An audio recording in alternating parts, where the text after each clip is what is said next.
வரகுணன் நீதிநெறி தவறாமல் மதுரையை ஆட்சி செய்து சொக்கநாதரிடம் பேரன்பு கொண்டிருந்தான். ஒரு நாள் வேட்டையாட சென்றபோது இரவில் திரும்பும் வழியில் அவனின் குதிரையின் காலடியில் சிக்கி ஒரு அந்தணர் அறியாமல் இறந்தார்.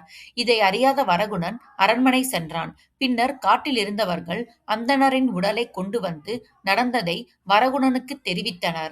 அந்தணர் இறந்ததை அறிந்த வரகுணன் அவரின் உறவினர்களுக்கு பொன்னும் பொருளும் வழங்கி முறையாக இறுதி சடங்குகளை நடத்தினார். இருந்தாலும் அவருக்கு பிரம்மகத்தி தோஷம் பற்றிக் கொண்டு துன்புற்றார். அதை நீக்க பெரியோர்களின் அறிவுரைப்படி தினமும் சொக்கநாதரை தரிசித்து 1008 முறை வலம் வந்தார்.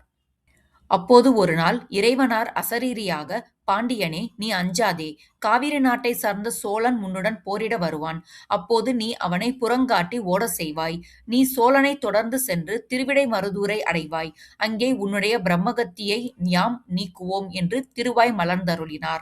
இதைக் கேட்ட வரகுணன் மகிழ்ந்து சோழனின் வருகைக்காகக் காத்திருந்தான். இறைவனாரின் கூற்றுப்படி சோழன் பாண்டியனின் மீது படையெடுத்து வந்தான்.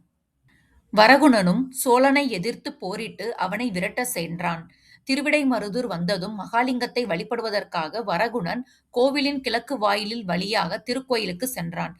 வரகுணனை பிடித்திருந்த பிரம்மகத்தி தோஷம் கோவிலின் வெளியேயே தங்கியது. உள்ளே சென்ற வரகுணன் மகாலிங்கத்தை பலவாறு துதித்து வழிபாடு நடத்தினான். அப்போது இறைவனார், "பாண்டியனே, நீ மேற்கு வாயிலின் வழியாக வெளியேறு. கிழக்கு வாயிலில் பிரம்மகத்தி உன்னை பிடிப்பதற்காக காத்திருக்கிறது" என்று திருவாய் அருளினார். வரகுணனும் இறைவனாரின் ஆணைப்படி மேற்கு வாயிலின் வழியே வெளியேறினான். மதுரைக்குத் திரும்பிய வரகுணன் சொக்கநாதரை நாள்தோறும் வழிபட்டு வந்தான். ஒருநாள் வேதங்கள், ஆகமங்கள் உள்ளிட்ட நூல்களின் கூறியபடி உலகம் அனைத்திலும் மேம்பட்ட சிவலோகத்தைக் காணும் ஆசை வரகுணனுக்கு ஏற்பட்டது. தன்னுடைய விருப்பத்தை சோமசுந்தரரிடம் தெரிவித்து மனமுருக வழிபாடு மேற்கொண்டான். வரகுணனின் விருப்பத்தை நிறைவேற்ற சொக்கநாதர் திருவுள்ளம் கொண்டார். சிவலோகத்தை மதுரைக்கு எழுந்தருளச் செய்தார். திருநந்தி தேவரை அழைத்து வரகுணனுக்கு சிவலோகத்தைக் காட்ட ஆணையிட்டார். திருநந்தி தேவரும் வரகுணனுக்கு சிவலோகத்தைச் சுற்றிக் காட்டினார். இறைவன் இறைவியுடன் இருந்த காட்சியைக் கண்ட வரகுணன் பேரின்பக் கடலில் மூழ்கினான். அன்று முதல் மதுரையம்பதி பூலோக சிவலோகம் என்று சிறப்பிக்கப்படுகிறது.